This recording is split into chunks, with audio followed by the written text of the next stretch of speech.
জীবনে তুমি যতক্ষণ সফল হতে থাকবে ততক্ষণ হাততালির অভাব হবে না, কিন্তু যখন তুমি ব্যর্থ হবে তখন ধরার জন্য একটি হাতও পাবে না। জীবনে কখনো কোনো সমস্যা এলে দুঃখ পেও না, কারণ সুখ দুঃখ নিয়েই তো জীবন আমাদের। দুঃখ আছে বলেই তো সুখের এত দাম। কারো মনে আঘাত দেওয়ার পর আপনার মনেও আঘাত পাওয়ার জন্য প্রস্তুত থাকুন, কারণ আপনি যেমন করবেন ঠিক তেমনই আপনি ফিরে পাবেন। নিজের দিক থেকে সৎ থাকুন, ঠকলে অন্তত এইভাবে শান্তি পাবেন যে আমি ঠিক ছিলাম। সত্য আসলেই শান্তি দেয়। তর্কে জেতা বুদ্ধিমানের কাজ নয়, বরং তর্কে না জড়ানোই হলো বুদ্ধিমানের কাজ। দেরিতে হলেও বুঝে গেছি, স্বার্থ ছাড়া কেউ বন্ধুত্ব রাখে না, আর সম্পর্ক তো অনেক দূরের ব্যাপার। মেয়েরা চাকরি না করলে আরামে খেয়ে মোটা হচ্ছে, চাকরি করে রাতে বাড়ি ফিরলে সেই মেয়ে দুশ্চরিত্রা। প্রেম না করলে অহংকারী, প্রেম করলে পাড়ার লোকের শত কথা। প্রতিবাদ না করলে নিশ্চয় মেয়েটার দোষ ছিল, আর প্রতিবাদ করলেই সে খারাপ। দড়ির উপর হেঁটে স্থির থাকার নাম সার্কাস, আর অশান্তির উপর বেঁচে থাকার নাম জীবন। 2 টাকা আর 2000 টাকার মধ্যে পার্থক্য কি জানেন? 2000 টাকা আপনাকে শেখাবে বিলাসিতা কি, আর 2 টাকা আপনাকে শেখাবে বাস্তবতা কি। প্রয়োজন ফুরিয়ে গেলে আর কেউ খোঁজ রাখে না, সে যতই কাছের মানুষ হোক না কেন। যে ঠকায় সেও একদিন ঠকে, যে কাঁদায় সে অন্য জায়গায় কাঁদে। সবার বিচার হবেই, শুধু অপেক্ষা সময়ের। বাস্তবতা কি? বাস্তবতা হচ্ছে আপনি যার জন্য কাঁদবেন সে আপনার গল্প অন্যের কাছে বলে হাসবে। যার জন্য তুমি আত্মহত্যা করতে চাও সে তোমার লাশটাও দেখতে আসবে না, ফেঁসে যাওয়ার ভয়।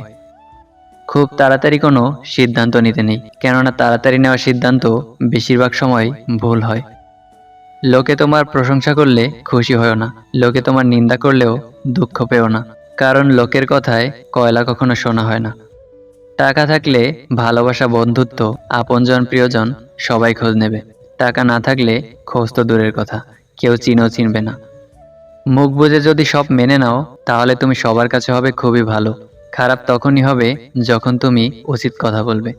শুধু জীবনেই নয়, রাস্তায় পড়ে গিয়েও দেখো, মানুষ শুধু হাসাহাসিই করবে, তুলতে কেউই আসবে না। নিজেকে উঠে দাঁড়াতে হবে। অতিরিক্ত অহংকার পতনের লক্ষণ, আর অতিরিক্ত সরলতা ঠকে যাওয়ার লক্ষণ। কথা শিখতে একজন মানুষের 2 বছর লাগে, কিন্তু কোথায় কি বলতে হবে, কিভাবে বলতে হবে, আর কি বলতে হবে না তা শিখতে সারা জীবন লেগে যায়। ছোটবেলায় গরুর রচনা পড়েছিলাম বলে গরু চিনতে ভুল হয় না, মানুষের রচনা পড়া হয়নি বলেই আমরা মানুষ চিনতে ভুল করি। অপমান করতে যোগ্যতা লাগে না, কিন্তু কাউকে সম্মান করতে শিক্ষা লাগে। আপনি যখন কিছু পান তখন কিছু জিনিস থাকে যা হারান, আপনি যখন কিছু হারান তখন আবার কিছু জিনিস পেয়ে থাকেন। এই ভারসাম্যই জীবন। জীবনটাকে অন্যভাবেও দেখা যায়, অনুভব করা যায়। যারা ভুল দেখে ছেড়ে দেয় তারা ভালো থাকতে আসে, যারা ভুল শুধরে পাশে থাকে তারাই তো ভালোবাসে। রাগের মাথায় কখনো সিদ্ধান্ত নেবেন না, এবং যখন খুব খুশি থাকবেন তখন কোনো প্রতিশ্রুতি দেবেন না। আমরা তাদেরকেই কাঁদাই যারা আমাদের পরোয়া করে, পিতা, মাতা, স্ত্রী। আমরা তাদের জন্যই কাঁদি যারা আমাদের পরোয়া করে না, সন্তান, বয়ফ্রেন্ড, গার্লফ্রেন্ড। আমরা তাদের জন্যই ভাবি যারা আমাদের কথা মোটেও ভাবে না, সমাজ। শ্বশুরবাড়িতে একটি মেয়ে তখনই নীরবে চোখের জল ফেলে যখন তার স্বামী তাকে সবচেয়ে বেশি অবহেলা করে। জীবনে আঘাত পাওয়া মানেই হেরে যাওয়া নয়, কিংবা জীবনটাকে বৃথা ভাবা উচিত নয়, কেননা প্রকৃত জীবন তো শুরু হয় আঘাত পাওয়ার পরবর্তী সময়টাতেই। যে হারায় কেবল সেই একমাত্র বোঝে হারানোর যন্ত্রণাটা কত তীব্র। সে জানে প্রিয়জনের শূন্যতা কতটা পোড়ায় ভিতরে ভিতরে। সে বুঝে বেঁচে থাকা গেলেও ভালো থাকা যায় না, ভুলে থাকা গেলেও ভুলে যাওয়া যায় না। সম্মান তাদেরকেও দেখাও যারা যোগ্য নয়, কেননা এটা তোমার চরিত্রের প্রতিচ্ছবি, তাদের নয়। খুশিটা যদি টাকাতেই থাকতো তাহলে গরিব মানুষ কখনো হাসতো না। সময়ের সাথে শোক আরও বেশি গাঢ় হতে থাকে, আর কমতি জীবনের প্রতিটি মুহূর্তকে বিষণ্ণ করে তোলে, আর স্মৃতি প্রতিক্ষণে নিজেকে করে যায় এলোমেলো। তুমি যদি গরিব হও সব লোক তোমায় ইগনোর করবে, যদি তুমি কিছু করতে চাও সব লোক হাসবে, আর যদি তুমি সফল হয়ে যাও সব লোক হিংসায় জ্বলবে। পরিবর্তনকে ভয় পেও না, হয়তো কিছু হারাতে হবে, নয়তো আরও ভালো কিছুই পাবে। ভালো মানুষ হও, কিন্তু প্রমাণ করতে গিয়ে সময় নষ্ট করো না। একজন নারী ধ্বংসের মূল 3টি কারণ। নাম্বার 1, যে নারী স্বামীর সাথে জেদ করে। নাম্বার 2, যে নারী স্বামীর মুখে মুখে তর্ক করে। নাম্বার 3, যে নারী মা বোনের কুপরামর্শে স্বামীর বাড়িতে অশান্তি সৃষ্টি করে। দুঃখ হয়তো একসময় কাটিয়ে ওঠা যায়, কিন্তু শূন্যতা কখনো কাটিয়ে ওঠা যায় না। তার চেহারা, তার কথা, তার সাথে কাটানো মুহূর্ত, আরও কত কি, সবই যেন আস্তে আস্তে আরও জীবন্ত হয়ে ওঠে। সবই যেন চোখের সামনে ভাসতে থাকে। ভালোবাসা আর ভালোবাসার তফাৎ না করতে পারলে সারা জীবন ঠকতে হয়। কথায় নয়, কাজে মানুষ চেনা যায়। বর্তমান জামানায় এই শহরে বাঁচতে হলে পাক্কা অভিনয় জানতে হবে। যখন তোমার ভিতরটা পাল্টায়, তখন বাইরেও পরিবর্তন আসে। কাউকে আলাদা করে অভিশাপ দেওয়া লাগে না। মানুষের দীর্ঘশ্বাসই সবচেয়ে বড় অভিশাপ। অনেক সময় পরিস্থিতিই খারাপ হয়, মানুষটার নয়, যেটা আমাদের বুঝতে ভুল হয়। জীবন থেকে পালিয়ে যাওয়া খুব সহজ, কিন্তু কঠিন হলো জীবনের সাথে লড়াই করে বেঁচে থাকা। জীবনে ঠকলে হয়তো বিশ্বাসটুকু নষ্ট হয়ে যায়, কিন্তু শেখা যায় অনেক কিছু।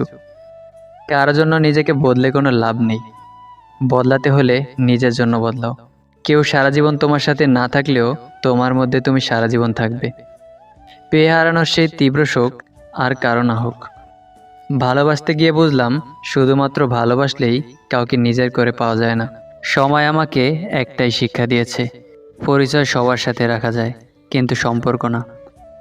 সংসারের বোঝাটা না মানুষটা একদিন নিজেই সংসারের বোঝা হয়ে যায়।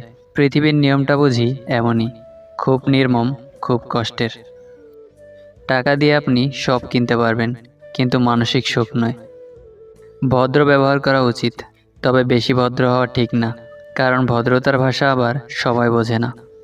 অপমান জিনিসটা পলিথিনের মতো, মাটির নিচে চাপা পড়ে যায় ঠিকই, কিন্তু পচে যায় না। প্রিয় মানুষের থেকে অবহেলিত হওয়ার চাইতে দূরে সরে গিয়ে কষ্ট পাওয়া অনেক ভালো।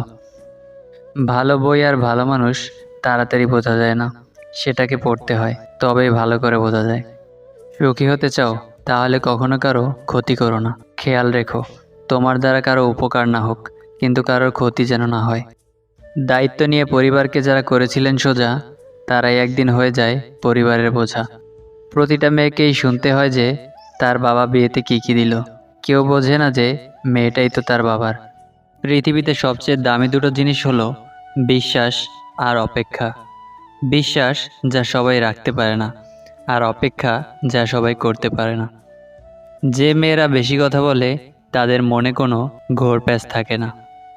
এত ঠান্ডার মধ্যে ভোর 5টায় উঠে বাড়ির সব কাজ একমাত্র মাই করতে পারে। যথাসম্ভব শান্ত থাকার চেষ্টা করুন এবং অল্প কথা বলুন। দেখবেন আপনার হৃদয়ে নীরবতা আসবে, আপনার মন শান্তিতে ভরে উঠবে। আর্থিক সচ্ছলতা না থাকলে রক্তের সম্পর্কের আত্মীয়স্বজনরাও বিভিন্ন অনুষ্ঠানে নিমন্ত্রণ করতে ভুলে যায়। 30 বছর বয়সের পরে কখনো বিয়ে করবেন না, কারণ মেয়েরা যদি ছেলেদের যৌবনে না আসে, তাহলে যৌবনের আসল স্বাদ পাওয়া যায় না। তাই সামর্থ্য থাকলে 25-এর মধ্যেই বিয়ে করুন। মানব চরিত্রের সবথেকে মজার দিক হচ্ছে, মানুষ সত্যের চেয়ে মিথ্যাকে বেশি গ্রহণ করে।